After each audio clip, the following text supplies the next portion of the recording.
계신 분들 가면 인사합시다. 큰 은혜 받으시기 바랍니다. 한번 인사하겠습니다. 코로나 때문에 전 사회적으로 많이 위축된 그런 모습이 보이고 있습니다. 교회에도 영향을 받아서 그렇게 우리가 위축되어 있는 모습이 있는데요. 우리 주님은 우리와 언제나 함께 하시는 분이신 줄 믿습니다. 코로나 전에도, 코로나 중에도, 코로나 이후에도 함께 하시는 그 주님을 믿으시고 좀 힘있게 나아갈 수 있기를 바랍니다. 제가 이런 생각이 들더라고요. 요즘 저희 사택이 좀 수리할 부분이 있어서 저희 가족이 이제 어머님 댁에 얹혀 살고 있는데, 며칠 전부터 그 이제 어머니 댁에 골목 안으로 들어가야 되는데 그 골목 입구에 어떤 집에서 키우는 개가 한 마리 있습니다. 이름이 깜술이라고 시커먼 개인데 별로 정이 안 가게 생겼어요. 그 개가 얼마나 사납게 짖는지 저희 아이들이 굉장히 겁을 냅니다. 엄마가 같이 가도 짖어요. 그런데 이놈이 놀라운 게 제가 가면 짖지 않습니다. 제가 어릴 적에 소고기인 줄 알고 먹었던 그 수많은 고기들이 자신들의 동족이라는 것을 깨달았는지 어쨌는지 몰라도 제가 덩치가 있어서 그런지 제가 딱 보면 꼬리를 내리고 씩 돌아가지고 자기 집으로 들어가요. 지난 금요일에 제가 제자반 훈련을 마치고 온라인 제자반 훈련 마치고 밤늦게 이제 집에 가는데 그날은 저한테 막 격렬하게 짖는 겁니다. 그래서 제가 이놈이 어떻게 된 거지 싶어가지고 딱 보니까 마침 그때 자기 집 주인이, 개의 주인이 밖에서 뭔가 물건을 정리하고 있었던 거예요. 자기 주인이 옆에 있다 이거죠. 그러니까 이때까지는 꼬리를 내리고 도망가던 놈이 얼마나 용기를 내어서 저한테 짖는지 제가 그 순간 그런 생각이 들더라고요.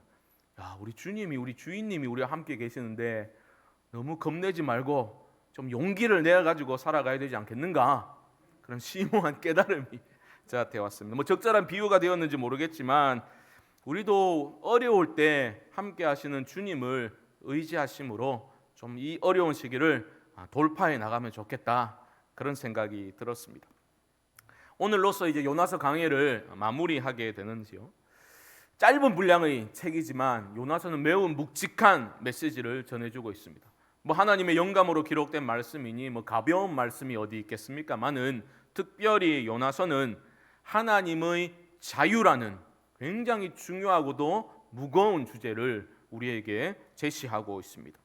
그렇기 때문에 우리는 요나서의 그 메시지의 중심을 잘 파악하고 그렇게 적용해야 합니다. 우리는 흔히 요나서를 읽게 되면 아이고 내가 가기 싫은 곳도 하나님이 가라고 하시면 순종해서 가야지, 어떤 선교적인 사명을 감당해야 된다, 그런 책으로 받아들이기 쉽지요. 물론 그런 메시지가 있지만 그게 전부가 아닙니다. 선교 사명 감당해야 된다, 이렇게만 요나서를 읽게 되면 중요한 것을 놓치게 되는 것입니다. 큰 주제가 있는 겁니다. 지난 8번의 시간을 통해서 여러분 요나라는 인물에 대해서 어느 정도 파악이 되셨지요? 성격은 어떤 것 같습니까? 매우 완고한 성격입니다.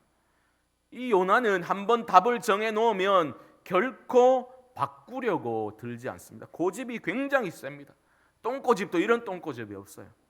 그래 남자가 돼가지고 고집은 좀 있어야 된다. 아닙니다. 하나님 앞에서는 고집 피우면 안 되는 거예요. 고집 피우는 만큼 손해보는 겁니다. 물고기 뱃속에서 사흘이라는 시간을 보내면서 요나는 하나님을 향해서 돌아섰지요. 하지만 여전히 독선적인 모습이 그 중심에 남아 있었던 것을 우리는 보게 됩니다.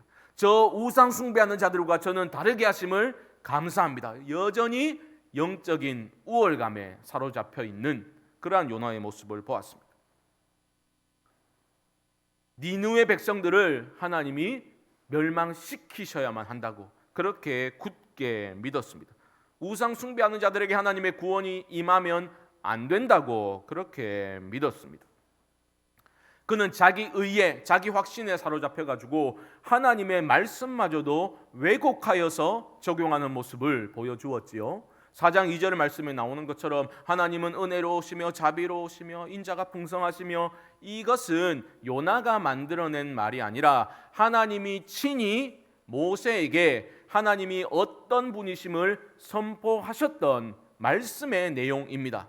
그런데 요나 그걸 인용하고 있는 것인데, 하나님은 모세에게 자신이 어떤 분이심을, 은혜가 풍성하신 분임을 말씀하신 후에 곧바로 하지만 나는 죄를 그냥 넘기지 않는다, 죄를 반드시 다루고 심판하는 공의의 하나님이다라는 것을 분명히 선포하셨습니다. 그런데 요나는 그것은 딱 잘라 먹고서 하나님을 어떻게 묘사하고 있는 겁니까? 뭐 좋은 게 좋은 거, 이런 식으로 뭐 이랬다 저랬다, 그런 식으로 은혜라는 미명하에 공의를 행하지 않으시는 하나님으로 그런 잘못된 하나님 이미지를 정해 놓고서 그 하나님을 향해서 성을 내고 있는 그런 모습을 보여주었습니다. 니느웨의 심판을 철회하신 하나님을 향해서 성을 내면서 차라리 이렇게 될 바에는 죽는 게 낫겠습니다, 내 생명을 거두어 가십시오. 요나의 이러한 성내는 모습이 너무나 심각한 문제인 것은 그 이유가 무엇입니까? 그의 분냄이 요나 안에 도사리고 있는 우상을 드러내주고 있기 때문입니다. 하나님을 믿는다고 하면서도 요나가 실제적으로 섬기는 신이 따로 있었다라는 것을 폭로하고 있기 때문입니다. 요나가 실제적으로 섬기는 신, 하나님보다 더 소중하게 여기는 가치가 무엇이었습니까? 바로 이스라엘이라는 나라의 국익입니다. 하나님도 이스라엘에게 도움이 되는 하나님만 필요한 거지, 이스라엘에 도움이 되지 않는 하나님은 필요 없는 거예요. 하나님의 뜻과 이스라엘의 안정과 평안이라는 두 가지 가치가 충돌을 일으키게 되면 이 요나라는 인물은 하나님의 뜻을 거부하고 밀어낼 준비가 되어 있었던 그런 사람입니다. 우리도 그럴 수 있죠. 신앙생활을 한다고 하면서도, 하나님을 섬긴다고 하면서도 자식이 우상이 되는 경우가 분명히 있을 수 있겠죠. 돈이 우상이 되고 외모가 우상이 되고 자기 커리어가 우상이 된 사람들이 교회 안에도 얼마든지 존재할 수 있는 거죠. 하나님의 뜻과 나의 커리어가 충돌할 때 얼마든지 하나님의 뜻을 포기하고 뒷전으로 밀쳐버릴 수 있는 그러한 우상이 우리 안에 도사리고 있을 수 있습니다. 요나는 그만큼 이스라엘 그 나라를 맹목적으로 사랑했습니다.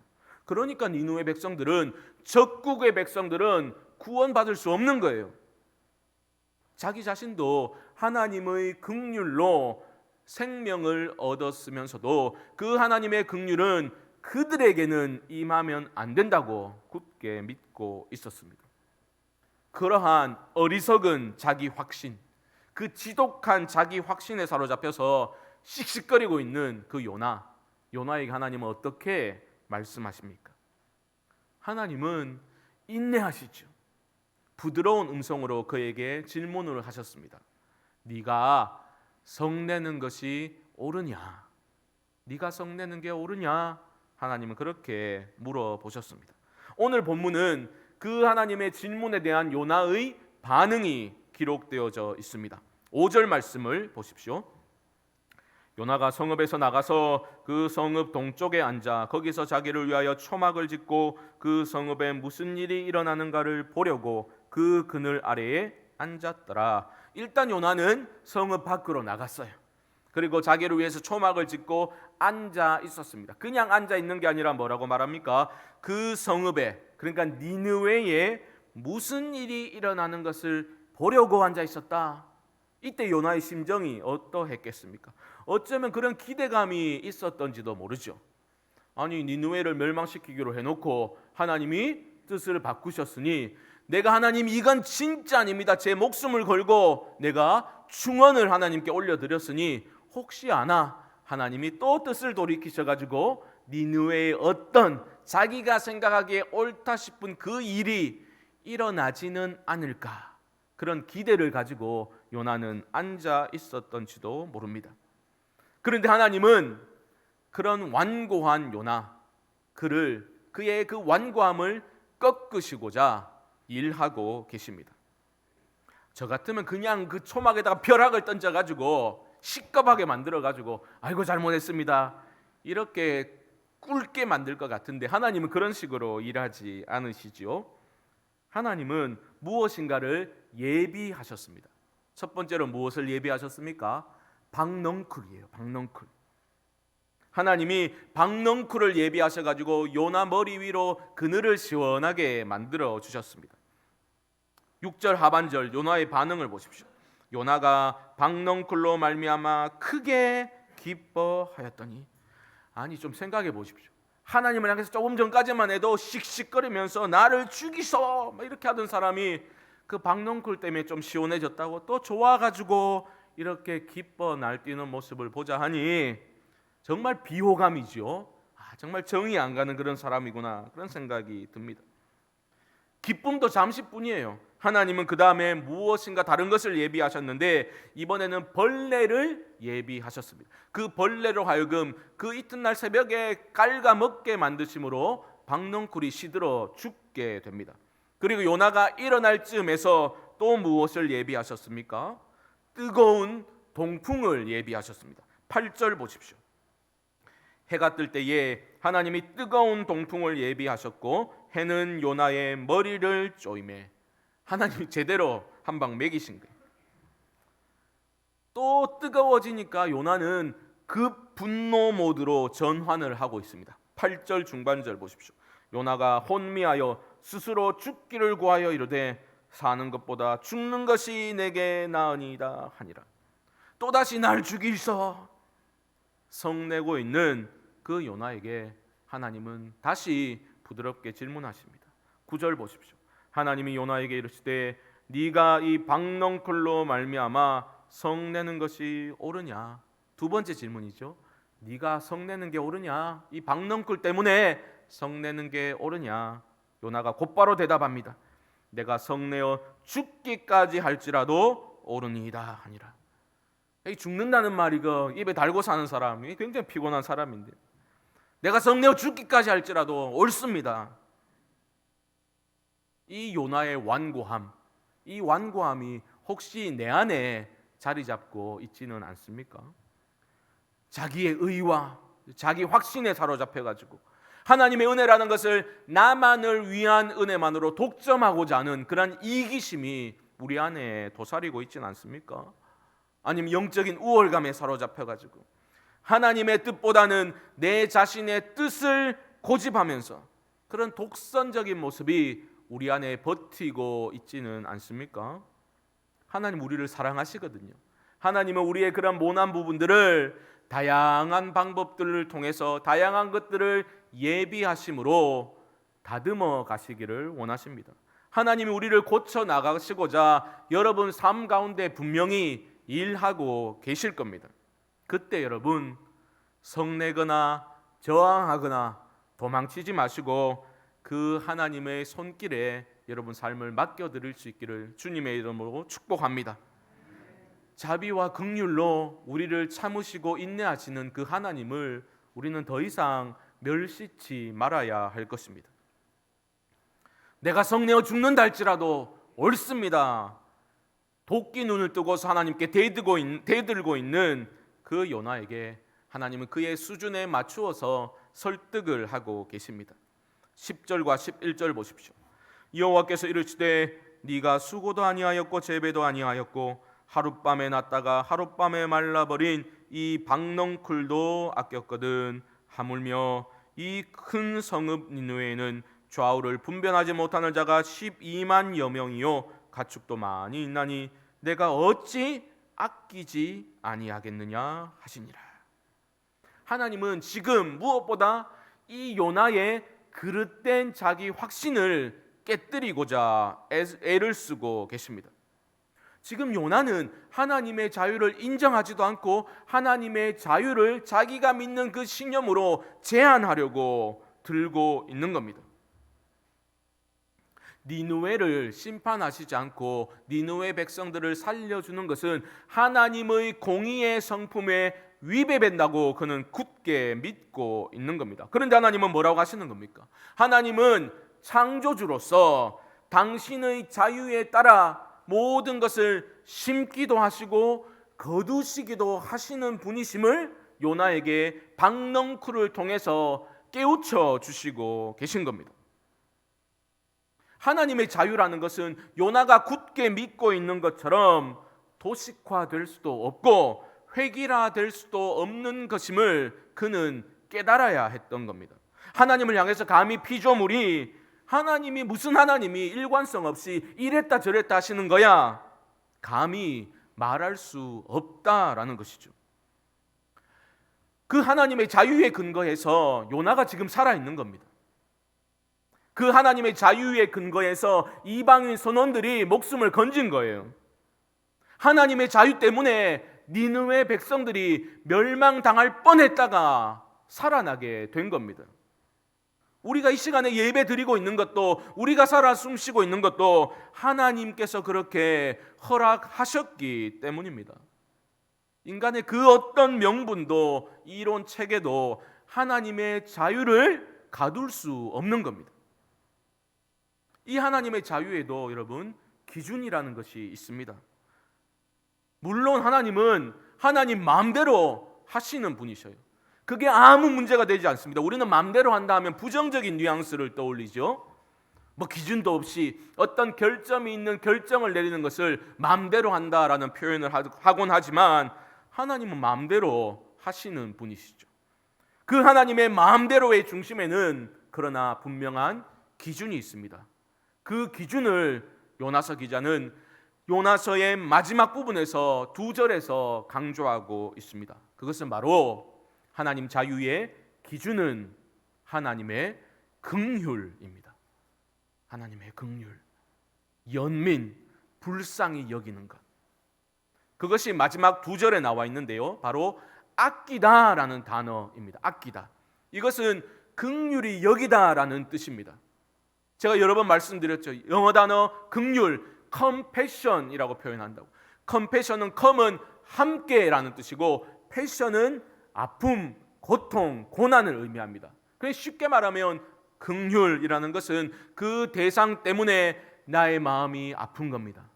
마음이 무너지고 슬퍼하는 것이 긍휼히 여기는 것입니다. 우리 내면의 중심에 하나님의 은혜로 채워져 있다면 반드시 그 사람은 긍휼의 모습이 나타나게 되어 있습니다. 깨어진 인생을 보면서, 깨어진 세상을 보면서 내 마음이 하나도 아프지 않다면 그 마음은 병든 마음이요, 그 영혼은 이미 둔감해져 있다라고 보시면 틀림이 없습니다. 주님의 영이 우리 안에 거하고 있다면 다른 지체의 그 아픔이 나의 아픔으로 느껴져야 정상입니다. 긍휼히 여기시는 하나님의 영이 우리 안에 거하고 있다면 우리의 삶은 반드시 긍휼을 베푸는 삶의 모습으로 나타나야만 하는 것입니다. 하나님은 요나를 향해서 물으시죠. 생각해봐라. 너는 하룻밤에 났다가 하룻밤에 사라진 이 박넝쿨을 아꼈거든. 너는 이 박넝쿨 때문에 슬퍼했는데 나는 좌우를 분별하지 못하는 이 니느웨 백성들, 내가 어찌 그들을 긍휼히 여기지 않을 수 있겠느냐? 요나에게 그렇게 질문을 하십니다. 하나님의 긍휼 때문에 우리가 생명을 얻었습니다. 그런데 요나는 그 하나님의 긍휼과 은혜가 이스라엘에만 국한된다고 믿었습니다. 그래서 니느웨를 살리시는 것은, 그들에게 긍휼을 베푸시는 것은 하나님의 공의에 위배된다라고 성을 냈습니다. 하지만 하나님의 긍휼이라는 것은 모든 인간이 정한 경계와 이론 체계를 초월하여 임하는 하나님의 자유에 속해 있는 것이죠. 멸망당에 마땅한 자들이 있습니다. 그 멸망당에 마땅한 자들까지도 긍휼히 여기시는 그 자신의 정하신 뜻을 돌이키셔서라도 그들을 긍휼히 여기시기를 원하시는 것이 바로 이 땅을 향한 하나님의 마음이다라는 것이죠. 요나는 이게 모순된다고 믿었어요. 하나님의 사랑과 하나님의 공의가 충돌한다고 믿었습니다. 하지만 그것은 모순되는 게 아닙니다. 하나님은 그 어떠한 인간의 도구마에도 하나님의 자유는 갇히지 않습니다. 요나는 하나님의 정의와 하나님의 사랑이 도무지 조화를 이룰 수 없다고 모순에 부딪혔다고 단정을 지었지만 어리석은 착각일 뿐이죠. 하나님의 정의와 하나님의 사랑은 온전히 선하신 그 하나님의 선하심 안에서 하나입니다. 하나님의 자유라는 것은 언제나 멸망과 구원 그 사이에 존재하고 있는 겁니다. 그 하나님의 자유를 우리 인간 이성으로는 온전히 이해할 수 없습니다. 그 선하심을 믿고 신뢰할 뿐입니다. 요나서의 마지막은 하나님의 질문으로 마무리되고 있습니다. 열린 결말이다, 그렇게 보시면 되겠지요. 보십시오. 아수르라는 국가는 자격이 없는 국가입니다. 잔혹하기로 소문난 테러 국가입니다. 그런 자들까지도 긍휼히 여기시사 멸망을 철회하시는 그 하나님의 자유에 대한 질문으로 요나서는 마무리가 되고 있죠. 여러분은 어떻게 반응하시겠습니까? 요나처럼 끝까지 저항하고 완고하게 내가 믿는 그 신념을 계속해서 하나님께 주장하고 하나님의 말씀을 왜곡시켜서라도 내가 생각하기에 옳다고 여기는 가치, 내가 가장 소중히 여기는 가치를 지키기 위해서 여러분 목숨을 거시겠습니까? 아니면 하나님의 자유를 신뢰하고 따르시겠습니까? 저는 우리 모두가 그 하나님의 긍휼에 풍성하신 사랑을 힘입어서 하나님의 자유를 신뢰하는 믿음의 사람으로 세워질 수 있기를 주님의 이름으로 축복합니다. 내가 어찌 아끼지 않겠느냐 말씀하시는 그 하나님의 애타는 긍휼의 음성은 신약 시대로 넘어오면서 우리 주님의 모습을 연상시키고 있습니다. 우리 주님 공생의 사역을 하시면서 참 많이 우셨지요. 참 많이 우셨습니다. 물론 우리 주님 유쾌하게 즐기시면서 웃기도 하셨지만 복음서 기자들은 주님의 그 슬퍼하시는 모습과 그 눈물 흘리시는 모습을 압도적으로 더 강조해서 기록하고 있습니다. 우리 주님이 우울증이 있으셨던 것도 아니고 왜 그렇게 슬퍼하셨습니까? 왜 그렇게 자주 우셨습니까? 한마디로 우리를 향한 주님의 긍휼 때문입니다. 주님은 우리를 불쌍히 여기셨습니다. 우리는 기도할 때 주여 나를 불쌍히 여겨주십시오. 너무나 훌륭한 기도입니다. 주님이 여러분을 불쌍히 여기시기 때문에 우리 모두에게, 여러분들에게 소망이 있는 줄 믿습니다. 그 불쌍히 여기시는 긍휼 때문에 우리가 새 생명을 얻게 된 겁니다. 공생의 사역하시면서 주님은 많은 사람들에게 생명을 주시고 병을 고치시고 회복시켜 주셨지요. 그 사역의 동기를 복음서는 긍휼이라고 소개하고 있습니다. 아들을 잃고 절망 가운데서 통곡하고 있던 나인성 과부의 아들을 살리실 때 누가는 그의 복음서에서 이렇게 묘사하고 있습니다. 주께서 과부를 보시고 불쌍히 여기사 울지 말라 하시고, 불쌍히 여기시는 주님의 모습을 강조하고 있죠.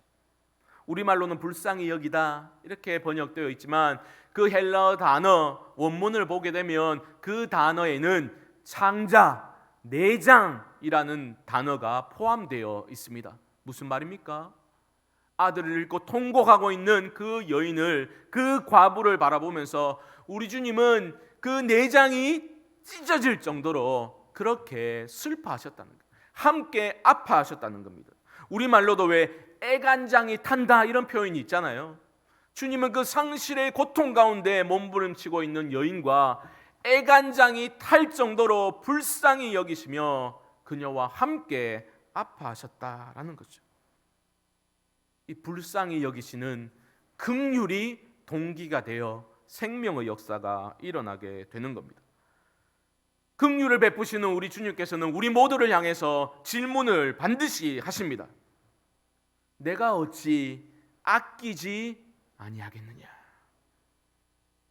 이것은 질문이기도 하지만 변함없는 영원한 하나님의 긍휼을 선포하는 것이기도 하지요.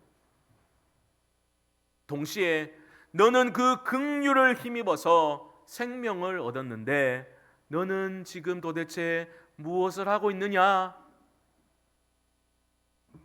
너희 또한 긍휼의 사람 되어 다른 이들, 아파하는 이들과 함께 아파하고 함께 울어주는 주님의 마음을 닮은 긍휼의 사람 되라는 부르심이기도 한 것입니다.